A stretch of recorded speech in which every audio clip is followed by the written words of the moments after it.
ಕೇಂದ್ರದಿಂದ ರಾಜ್ಯಕ್ಕೆ ನಿತ್ಯ 16,105 ಸಿಲಿಂಡರ್. ವಾಣಿಜ್ಯ ಸಿಲಿಂಡರ್ ಅಭಾವ ಕಡಿಮೆ ಆಗುತ್ತಾ? ರಾಜ್ಯದಲ್ಲಿ ಹೋಟೆಲ್ಗಳು ರೀಓಪನ್ ಆಗುತ್ತಾ?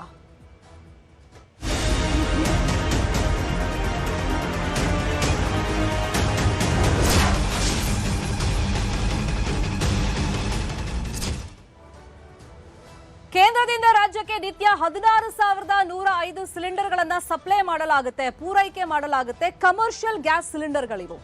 16,105ರಲ್ಲಿ ಹೋಟೆಲ್ ಉದ್ಯಮಕ್ಕೆ ಅಂತ ಹೇಳಿ 10,000 ಸಿಲಿಂಡರ್ಗಳನ್ನು ಸಪ್ಲೈ ಮಾಡಲಾಗುತ್ತೆ, ಅದಕ್ಕೆ ಮೀಸಲಿಡಲಾಗುತ್ತೆ. ಉಳಿದ 6,000 ಸಿಲಿಂಡರ್ ಬೇರೆ ಕಡೆಗೆ ಬಳಕೆ ಮಾಡೋದಕ್ಕೆ ತೀರ್ಮಾನವನ್ನ ಮಾಡಲಾಗಿದೆ. ರಾಜ್ಯಕ್ಕೆ ದಿನಕ್ಕೆ ಬೇಕಾಗಿರೋದು ಸುಮಾರು 50,000 ಸಿಲಿಂಡರ್. ಅದರ ಅರ್ಧದಷ್ಟು ಈಗ ಪೂರೈಕೆ ಆಗ್ತಾ ಇಲ್ಲ, ಅಭಾವ ಉಂಟಾಗಿದೆ. ಈಗ ಕೇವಲ 20% ಮಾತ್ರ ಸಿಲಿಂಡರ್ ಕೇಂದ್ರದಿಂದ ಪೂರೈಕೆ ಆಗ್ತಾ ಇದೆ ರಾಜ್ಯಕ್ಕೆ. ಕನಿಷ್ಠ 50%, ಈಗ 20% ಅಂತ ಘೋಷಣೆಯಾಗಿದೆ. ಅದರಲ್ಲಿ 50% ಆದ್ರೂ ಕೊಡಿ ಅಂತ ಹೇಳಿ ಬೇಡಿಕೆಯನ್ನ ಇಡಲಾಗಿದೆ. ಈಗ ರಾಜ್ಯಕ್ಕೆ ಪ್ರತಿದಿನ ಸಪ್ಲೈ ಆಗ್ತಿರುವಂತ ಸಿಲಿಂಡರ್ ಸಾಕಾಗ್ತಾ ಇಲ್ಲ. ಈ ಸಲವೂ ಹೋಟೆಲ್ ರೆಸ್ಟೋರೆಂಟ್ ಉದ್ಯಮಕ್ಕೆ ನಿರಾಸೆ ಆಗ್ತಾ ಇದೆ. ಬೇಡಿಕೆ ಇಟ್ಟಷ್ಟು ಪೂರೈಕೆ ಆಗ್ತಾ ಇಲ್ಲ ಅಂತ ಹೇಳಿ ಸಚಿವರು ಬೇಸರವನ್ನ ವ್ಯಕ್ತಪಡಿಸಿದ್ದಾರೆ. ಕೇಂದ್ರಕ್ಕೆ ಆಹಾರ ಮತ್ತು ನಾಗರಿಕ ಇಲಾಖೆ ಸಚಿವ ಮುನಿಯಪ್ಪ ಅವರು ಆಗ್ರಹವನ್ನ ಮಾಡಿದ್ದಾರೆ. ಕನಿಷ್ಠ 50% ಆದ್ರೂ ಪ್ರತಿದಿನ ಕಮರ್ಷಿಯಲ್ ಗ್ಯಾಸ್ ಸಿಲಿಂಡರ್ ಪೂರೈಕೆ ಮಾಡಿ ಅಂತ. ಹೋಟೆಲ್ ಮಾಲೀಕರ ಜೊತೆಗಿನ ಸಭೆ ಬಳಿಕ ಮುನಿಯಪ್ಪ ಅವರು ಈ ಬಗ್ಗೆ ಮಾತನಾಡಿದ್ದಾರೆ.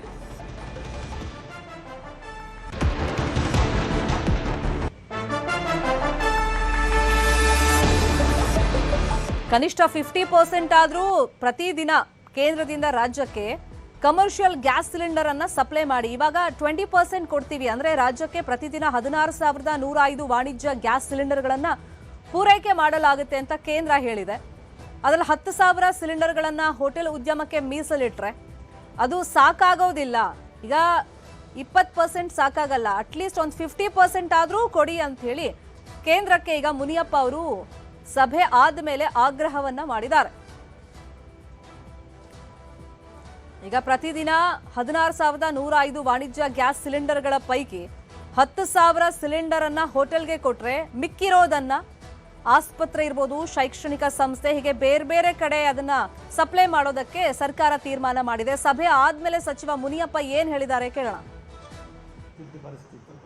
ಅರಿಸಿಬಿಟ್ಟಿದ್ದೆ, ಏನ್ ಹೇಳಿ ಇವರಿಗೆ ಅಂತಿದ್ದೆ.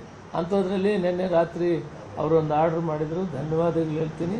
ಈ ಕಷ್ಟ ಕಾಲದಲ್ಲಿ ನಾವು ಶೇರ್ ಮಾಡೋಣ. ಅದಕ್ಕೆ ಗಾಂಧೀಜಿಯವರೊಂದು ಮಾತು ಹೇಳಿದ್ರು, ಡಿಪೆಂಡೆನ್ಸ್ ಬಿಟ್ಬಿಡ್ಬೇಕು, ನಮ್ಮ ಜೀವನ ನಾವು ನಮ್ಮ ಕಾಲ ಮೇಲೆ ನಾವು ನಿಂತ್ಕೋಬೇಕು ಅಂತ ಹೇಳಿದರು. ಹಾಗೆ ಇವತ್ತಿನಿಂದ ಕೇಂದ್ರ ಸರ್ಕಾರ, ರಾಜ್ಯ ಸರ್ಕಾರ ನಮ್ಮ ಗ್ರೀನ್ ಎನರ್ಜಿ ಏನಿದೆ, ಸೋಲಾರ್ ಆಗ್ಬೋದು, ಬಯೋಗ್ಯಾಸ್ ಆಗಲಿ, ಈ ಕಡೆ ಹೆಚ್ಚು ಮುಂದುವರಿಸಬೇಕು. ಅದಕ್ಕೆ ಪ್ರಯಾರಿಟಿ ಕೊಟ್ಟಾಗ ಅಟ್ಲೀಸ್ಟ್ ವಿತಿನ್ 10 years ನಾವು 50%ಗೆ ನಮ್ಮ ಎನರ್ಜಿ ತಯಾರಿ ಮಾಡಿಕೊಂಡ್ರೆ 50% ಫಾರಿನ್ ಎಕ್ಸ್ಚೇಂಜ್ ಉಳಿತದೆ, ಆಯಿಲ್ ತರಿಸೋದು ತಪ್ಪೋಗ್ತದೆ, ಆ ಎನರ್ಜಿಯಲ್ಲಿ ಪೊಲ್ಯೂಷನ್ ತಪ್ತದೆ.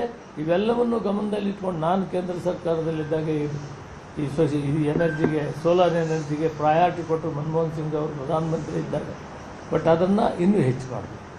ಇವತ್ತು ನಮ್ಗೆ ಅನುಭವ ಆಗಿದೆ, ನಾವು ಸ್ವಂತ ಕಾಲ ಮೇಲೆ ನಿಲ್ದಿದ್ರೆ ಎಷ್ಟು ಕಷ್ಟ ಬರ್ತದೆ ಅಂತ. ಆದ್ದರಿಂದ ನಾವು ಅದರ ಕಡೆ ದಾಪು ಕಾಲ ಆಗಬೇಕು. ಆ ಕಡೆ ಮುಂದಕ್ಕೆ ಹೋದಾಗ ಎರಡು ಮಹತ್ತರವಾದ ಫಾರಿನ್ ಎಕ್ಸ್ಚೇಂಜ್ ಉಳಿಯೋದೊಂದು, ಪೊಲ್ಯೂಷನ್ ಕಡಿಮೆ ಆಗ್ತದೆ. ಮತ್ತು ಇದೇ ವಿಚಾರವಾಗಿ ಇನ್ನಷ್ಟು ಡೀಟೇಲ್ ಆಗಿ ಇನ್ಫಾರ್ಮೇಶನ್ ಕೊಡ್ತಾ ಹೋಗೋದಕ್ಕೆ ನೇರ ಸಂಪರ್ಕದಲ್ಲಿ ಕನೆಕ್ಟ್ ಆಗಿದ್ದಾರೆ ನಮ್ಮ ರಿಪೋರ್ಟರ್ ಪ್ರಗತಿ ಶೆಟ್ಟಿ. ಪರ್ಯಾಯ ವ್ಯವಸ್ಥೆ ಬಗ್ಗೆ ಇವಾಗ ಚರ್ಚೆ ಮಾಡ್ತಾ ಅದಕ್ಕೆ ಸ್ವಲ್ಪ ಟೈಮ್ ಹಿಡಿಯುತ್ತೆ, ಇಲ್ಲ ಅಂತಲ್ಲ, ಸೋಲಾರ್ ಎನರ್ಜಿ ಇನ್ನಿತರೆ ಆಲ್ಟರ್ನೇಟಿವ್ ಮೆಥಡ್ಸ್ಗೆ. ಬಟ್ ಈಗ ತುರ್ತಾಗಿ ಕೇಂದ್ರ ಸರ್ಕಾರಕ್ಕೆ ಈ ಸಭೆ ಆದ್ಮೇಲೆ ಸಚಿವರು ಸೇರಿದಂತೆ ಉದ್ಯಮಿಗಳಿಗೆ ಏನ್ ಮನವಿ ಮಾಡ್ಕೊಂಡಿದ್ದಾರೆ? ಶರ್ಮಿತಾ ಶೆಟ್ಟಿ, ಕೊಡುವಂತಹ ಕಮರ್ಷಿಯಲ್ ಗ್ಯಾಸ್ ಸಿಲಿಂಡರ್ ಪ್ರಮಾಣ ಜಾಸ್ತಿ ಮಾಡಬೇಕು ಅನ್ನುವಂತಹ ಮನವಿ ಆಗಿದೆ. ಜೊತೆಗೆ ಕಳೆದ ಬಾರಿ ಏನ್ 2% ಅಷ್ಟೇ ಹೋಟೆಲ್ ಉದ್ಯಮಗಳಿಗೆ ಕಮರ್ಷಿಯಲ್ ಸಿಲಿಂಡರ್ ಸಿಗ್ತಾ ಇತ್ತು. ಬಟ್ ಈ ಸಲ ಅದರ ಪ್ರಮಾಣ ಜಾಸ್ತಿ ಆಗಿದೆ. ಸರಿಸುಮಾರು ಒಂದು 33% ವರೆಗೂ ಕೂಡ ಅವರಿಗೆ ಕಮರ್ಷಿಯಲ್ ಸಿಲಿಂಡರ್ ಸಿಗುವಂತಹ ಸಾಧ್ಯತೆ ಇರುತ್ತೆ. ಬಟ್ ಅಗೈನ್ ಇಲ್ಲಿ ಒಂದಷ್ಟು ಕನ್ಫ್ಯೂಷನ್ ಗಳಿವೆ. ಅದಕ್ಕೆ ಕ್ಲಾರಿಟಿಯನ್ನ ಬೆಂಗಳೂರು ಹೋಟೆಲ್ ಮಾಲೀಕರ ಸಂಘದ ಅಧ್ಯಕ್ಷರೇ ಕೊಡ್ತಾರೆ. ಸರ್, ಲಾಸ್ಟ್ ಟೈಮ್ ನಿಮಗೆ ಕೊಟ್ಟಂತಹ ಪ್ರಯಾರಿಟಿಯಲ್ಲಿ KMF ಆಗಲಿ, PGಗಳಾಗ್ಲಿ ಅವೆಲ್ಲ ಇನ್ಕ್ಲೂಡ್ ಆಗಿರಲಿಲ್ಲ.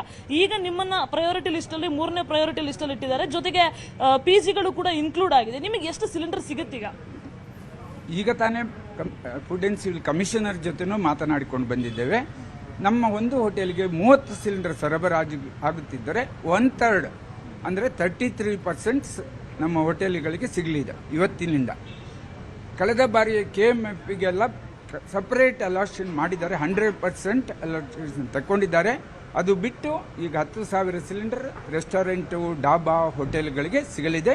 ಇದು ಒಳ್ಳೆಯ ಸುದ್ದಿ. ಬಟ್ ನೀವು ಕೇಳಿದ್ದು 50% ಕಮರ್ಷಿಯಲ್ ಗ್ಯಾಸ್ ಸಿಲಿಂಡರ್ ಬೇಕು ಅಂತ. ಕಳೆದ ಸಲ 20% ಪ್ಲಸ್ ಈ ಸಲ 20 ಪ್ಲಸ್ 10% ಕೇಳಿದ್ದು. ಬಟ್ ನಿಮ್ಗೆ ಎಷ್ಟು % ಸಿಕ್ಕಂಗಾಯ್ತು ಈಗ? ಈಗಾಗಲೇ ಕೇಂದ್ರ ಸರ್ಕಾರ 50% ಕೊಡ್ತೇವೆ ಅಂತ ಅಧಿಸೂಚನೆ ಕೊಟ್ಟಿದ್ದಾರೆ. ಆದರೆ ಇವತ್ತು ಕ್ಯಾಲ್ಕುಲೇಷನ್ ಮಾಡಿದ್ರು, ಇವತ್ತಿನ ಅವರ ಸರಬರಾಜಿನಲ್ಲಿ 40% ಮಾತ್ರ ಬರ್ತಾ ಇದೆ. ಆ 40%ನಲ್ಲಿ ನಮಗೆ 10,000 ಕ್ಯಾಲ್ಕುಲೇಷನ್ ಮಾಡಿದ್ದಾರೆ.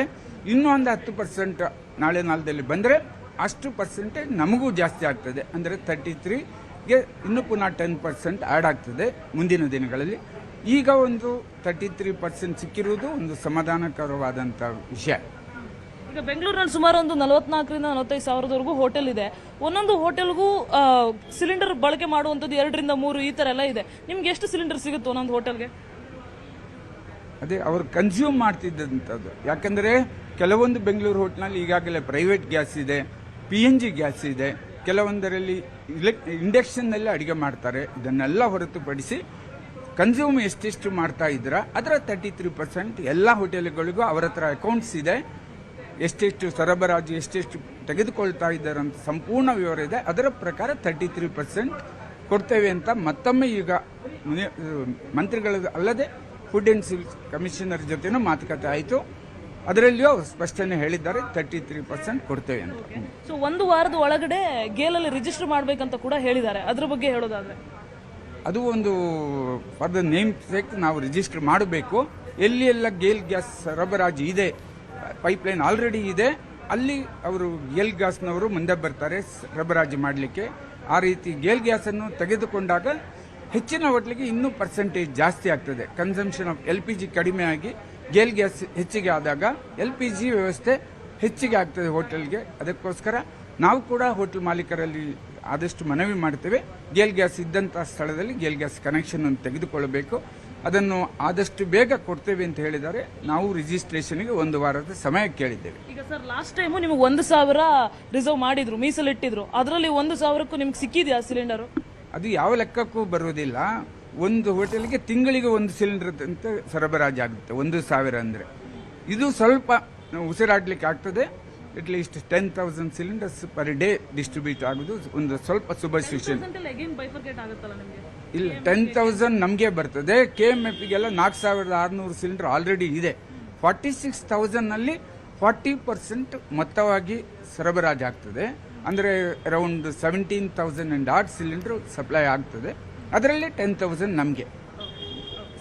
ಇದಿಷ್ಟು ಬೆಂಗಳೂರು ಹೋಟೆಲ್ ಮಾಲೀಕರ ಸಂಘದ ಅಧ್ಯಕ್ಷರು ಹೇಳ್ತಾ ಇರುವಂತದ್ದು. ಒಟ್ಟಿನಲ್ಲಿ ಕಳೆದ ಬಾರಿಗಿಂತ ಈ ಬಾರಿ ಸ್ವಲ್ಪ ಪ್ರಮಾಣದಲ್ಲಿ ಆದ್ರೂ ನಮಗೆ ಉಸಿರಾಟವನ್ನ ಮಾಡಬಹುದು. ಕಳೆದ ಬಾರಿ ನಮಗೆ ಏನು ನಿರೀಕ್ಷೆ ಇತ್ತು ಅದು ಕಂಪ್ಲೀಟ್ ಆಗಿ ನಮ್ಮ ನಿರೀಕ್ಷೆ ಅಂದ್ರೆ ನಿರೀಕ್ಷೆ ರೀಚ್ ಆಗಿರಲಿಲ್ಲ. ಈ ಸಲ ಸ್ವಲ್ಪ ಮಟ್ಟಿಗಾದ್ರೂ ನಾವು ಉಸಿರಾಟ ಮಾಡುವಷ್ಟು ನಿರೀಕ್ಷೆ ರೀಚ್ ಆಗಿದ್ದಾರೆ ಅಂತ ಹೇಳ್ತಾ ಇರುವಂತದ್ದು ಶರ್ಮಿತಾ ಶೆಟ್ಟಿ. ಫಾಲೋ ಅಪ್ ಮಾಡೋ ಸುದ್ದಿನ ಥ್ಯಾಂಕ್ ಯು ಪ್ರಗತಿ ಶೆಟ್ಟಿ.